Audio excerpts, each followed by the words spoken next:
तो हम बात कर रहे थे इसकी लिंक लिस्ट की। तो क्या है कि यहाँ पे एक चीज़ जो है वो बताना ज़रूरी है कि इस केस में लेट से मैं यहाँ पे इसको जो है वो हटा देता हूँ और li डॉट गेट करके मैं इस इंडेक्स के ऊपर जो डेटा पड़ा हुआ है उसको बुलाने की कोशिश करता हूँ। ठीक है, तो मैं यहाँ पे ये देख रहा हूँ कि ये जो इसके थर्ड इंडेक्स के ऊपर जो वैल्यू पड़ी हुई है, जो तीसरी तीसरी वैल्यू जो पड़ी हुई है, वो इंटीजर होने के बावजूद जो है वो यहाँ पे रेड लाइन जो है वो मुझे शो हो रही है। यानी कि जो लॉग की जो रिक्वायरमेंट थी वो यही थी कि मुझे जो दोनों वैल्यूज़ हैं वो स्ट्रिंग होनी चाहिए। ठीक है, ये वैल्यू भी स्ट्रिंग होनी चाहिए और ये वैल्यू भी स्ट्रिंग होनी चाहिए। और मैं इसको जो जो वैल्यू इस वक्त दे रहा हूँ, यानी कि जो इस इंडेक्स के ऊपर जो वैल्यू पड़ी हुई है, जो जो थर्ड जो वैल्यू है, जो थर्ड इंडेक्स पे मेरे पास वैल्यू पड़ी हुई है, वो जो है वो थर्ड इंडेक्स का मतलब क्या कि ज़ीरो जो है वो फर्स्ट इंडेक्स हो गया, वन सेकंड इंडेक्स हो गया, टू थर्ड इंडेक्स हो गया ना। थर्ड इंडेक्स पे जो वैल्यू पड़ी है वो स्ट्रिंग है, तो उस केस में तो इसको यहाँ पे एरर नहीं देना चाहिए था ना। यानी कि जो वैल्यू यहाँ पे मुझे रिटर्न कर रही है वो स्ट्रिंग ही तो है, यानी स्ट्रिंग ही तो मैं बुला रहा हूँ। तो ये एरर ये इसलिए दे रहा है कि मुझे जो वैल्यू रिटर्न हो रही है वो स्ट्रिंग होने के बावजूद स्ट्रिंग की फॉर्म में रिटर्न नहीं हो रही, बल्कि एक जनरल फॉर्म में रिटर्न हो रही है। यही तो वजह है कि मैं उसके अंदर इंटीजर भी सेव करवा पा रहा हूँ, स्ट्रिंग भी सेव करवा पा रहा हूँ और फ्लोटिंग पॉइंट वैल्यू भी सेव करवा पा रहा हूँ। तो अभी मैं अगर इसके ऊपर देखें कर्सर रखता हूँ तो ये क्या कह रहा है, यही कह रहा है कि जो सेकंड टाइप का जो सेकंड आर्गुमेंट है वो होना क्या चाहिए, वो स्ट्रिंग होना चाहिए और आप मुझे ऑब्जेक्ट दे रहे हैं, और ऑब्जेक्ट क्या एक जनरल टाइप है। इस तो मतलब ये कि ये जो वैल्यू सेव करवा रहा है वो एक जनरल टाइप में सेव करवा रहा है। इसी वजह से तो यानी जो लिस्ट है ये जो वैल्यू सेव करवा रही है एक जनरल टाइप में सेव करवा रही है।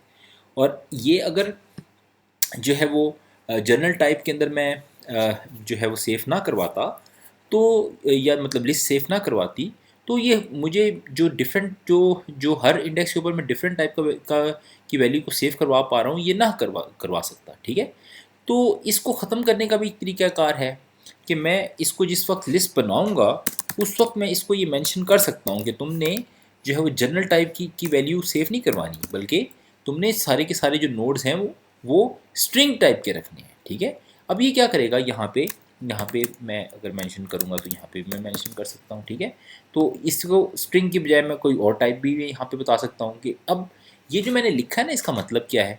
इसका मतलब ये है कि तुमने जो जो नोड रखनी है ना, हर नोड की जो टाइप होगी वो स्ट्रिंग फिक्स रखनी है। अब इस केस के अंदर जैसे ही मैंने ये किया, तो अब मैंने जो कर रहा था कि हर जो डेटा टाइप थी उसके अंदर मैं जो भी मेरा दिल करता था उस टाइप का डेटा सेव करवा लेता था, तो ये मैं अब नहीं कर सकता। ठीक है, बल्कि मुझे अब यहाँ पे फिक्स करनी है जो जो भी यानी वैल्यू है वो अब मैं सिर्फ स्ट्रिंग टाइप की ही वैल्यू इसके अंदर सेव करवा सकता हूँ। ठीक है, स्ट्रिंग टाइप की ही वैल्यू सेव करवा सकता हूँ। तो इसका मुझे फ़ायदा क्या हुआ, यानी यहाँ पे मैं कोई भी जो है वो नाम रखना शुरू कर लिख सकता हूँ। ठीक है, मैं लेट से कहता हूँ कि एक नाम मैंने रख दिया है अहमद। ठीक है, दूसरा नाम मैंने यहाँ पे कुछ भी रख दिया, मैंने रख दिया रज़ा। ठीक है, तीसरा नाम मैंने लेट से जो है वो रख दिया ये बंगश। ठीक है, और चौथा नाम है यहाँ पे रख दिया जुल्फ़िकार। ठीक है, तो अब क्या है कि ये मैं जो है वो जो मैं यहाँ पे डेटा जो सेव करवा सकता हूँ वो सिर्फ स्ट्रिंग टाइप का सेव करवा सकता हूँ। और जैसे ही मैंने देखी इसको स्ट्रिंग लिखा, यहाँ पे एरर ख़त्म हो गया।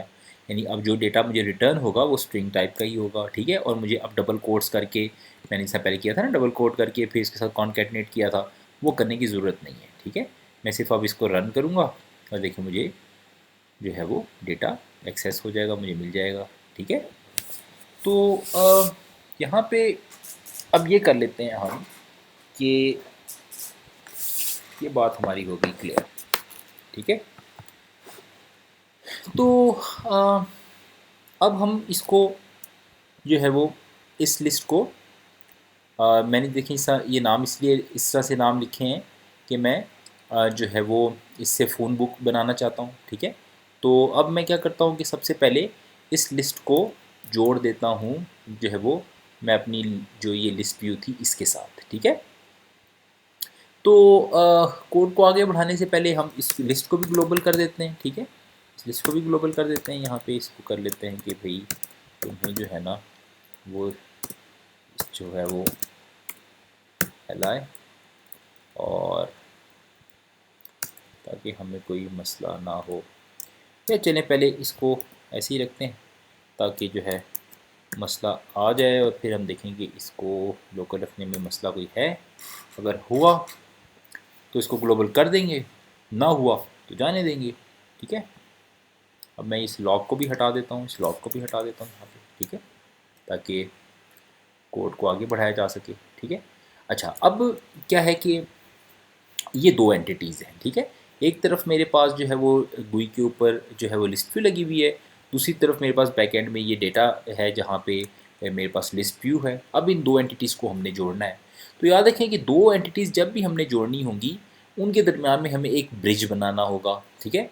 उस ब्रिज के नाम कुछ भी हो सकते हैं, वो यानी कि कुछ भी होने का मतलब ये कि जब आप डॉक्यूमेंटेशन देखेंगे तो वो ब्रिज को हो सकता है कि सिर्फ ब्रिज कहीं पे लिखा हुआ हो, किसी जगह पे आप देखेंगे वो कहेंगे जी अडेप्टर इन दो दो एंटिटीज़ के दरमियान में बनाना है, या जो है वो इनके दरमियान में कोई स्ट्रीम लगानी है या कोई स्ट्रिंग लगानी है, ठीक है, या कोई पोर्ट ओपन करनी है।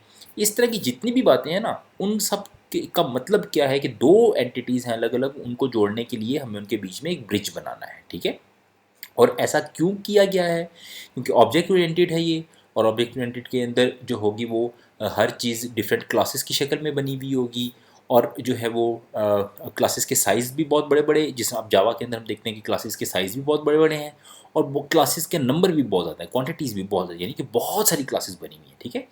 तो अब अगर ये ब्रिज वाला सिस्टम ना किया जाता ना, और हर तरफ से इससे से जो है वो जो अगर दो एंटिटीज़ ने आपस में बात करनी है तो वो हम कहते हैं कि कहीं से भी बात कर लो, दोनों एंटिटीज़ जो हैं वो कि किसी भी तरीके से आपस में बात कर सकती हैं। तो इससे होता ये कि जब मेरा सिस्टम बनता ना और उसके अंदर बहुत सारी क्लासेस होती हैं और किसी एक जगह पे जाके कोई बग आता, तो उस बग को लोकेट करना बड़ा मुश्किल हो जाता, ठीक है। तो ये ब्रिज वाला सिस्टम जो है उससे क्या होगा कि दो एंटिटीज़ आपस में जब जुड़ेंगी तो एक ब्रिज से जुड़ेंगी, और सिर्फ उसी के थ्रू आपस में डाटा उनके दरमियान में डाटा की कम्युनिकेशन होगी। तो इससे फ़ायदा ये होगा कि अगर किसी भी एक क्लास के अंदर किसी जगह पे एक मॉड्यूल में मेरे पास बग आ जाता है, तो मैं देखूंगा कि वो मॉड्यूल खुद ठीक काम कर रहा है कि नहीं कर रहा। अगर खुद वो ठीक काम कर रहा है तो मुझे ये समझ में आ जाएगी कि ये जो जो जो ये ब्रिज है ना, यहाँ से डेटा जो जो क्योंकि उसके पास तो एक ही ब्रिज से डेटा आ रहा होगा ना, तो मुझे समझ में आ जाएगी कि इस ब्रिज से कोई डेटा जो है वो बग वाला है।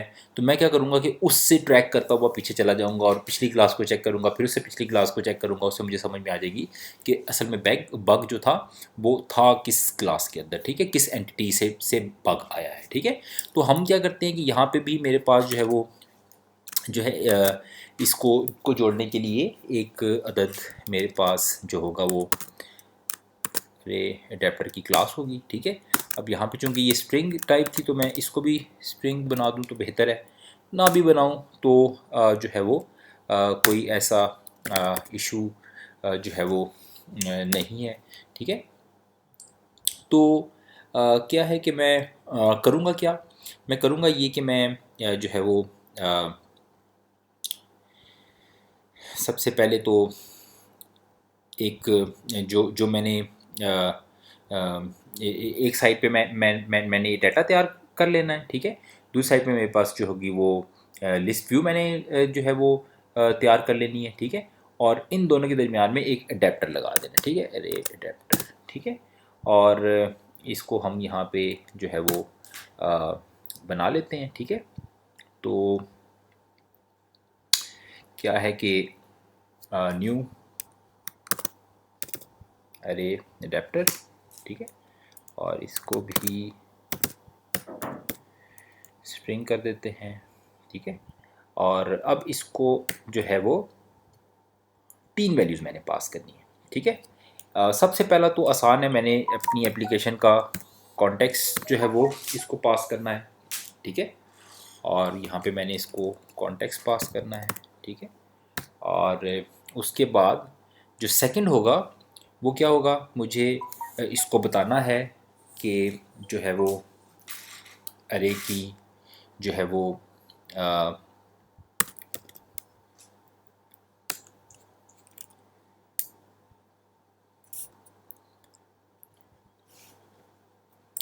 आ, कि टाइप किस तरह क्या होगी, ठीक है। और जो चौथा होगा वो ये होगा कि मुझे ये शो बताना है इसको कि जो है वो तुम्हारी डेटा सोर्स क्या है, ठीक है।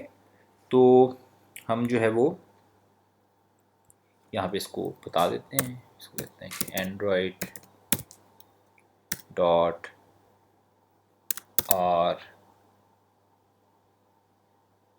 डॉट लेआउट डॉट, ठीक है। तो इसमें हम अगर जैसे करेंगे तो हम देखेंगे बहुत सारी मेरे पास लिस्ट जो है उसकी टाइप्स हैं, ठीक है। तो जो मैं इसके अंदर सेलेक्ट करूँगा फ़िलहाल वो कर लूँगा सिंपल लिस्ट आइटम, ठीक है। ठीक हो गया। और इसके बाद यहाँ पे मैं इसको डेटा दे दूँगा, ठीक हो गया। और डेटा जो है वो हमारा क्या है, डेटा जो है वो हमारा है li, ठीक हो गया। तो बेसिकली जो है वो मैंने किया क्या है, मैंने किया ये है कि जो है वो आ,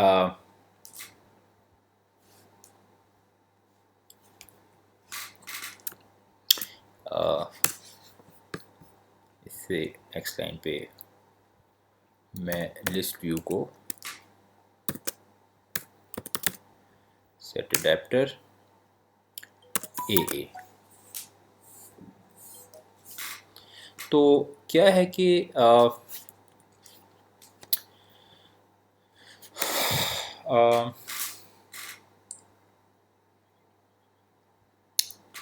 अच्छा, तो यहाँ पे मैंने किया ये है कि जो है मैंने जो एक एडेप्टर बनाया और इस एडेप्टर की एक साइड के ऊपर मैंने जो है इसको बता दिया कि तुमने यहाँ से डेटा उठाना है, ये डेटा सोर्स है। और दूसरी साइड पे मैंने लिस्ट व्यू को जोड़ दिया, ठीक है। यानी अरे एडेप्टर है, इसकी एक साइड पे जो है वो GUI की लिस्ट व्यू है, दूसरी साइड पे इसको मैंने डेटा सोर्स बता दी कि यहाँ से डेटा उठाना और यहाँ पे चिपकाना, ठीक है। और ये करके मैं इसको रन कर देता हूँ,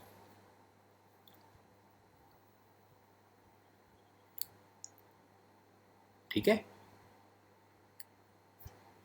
रन कर देता हूँ मैं यहाँ पे।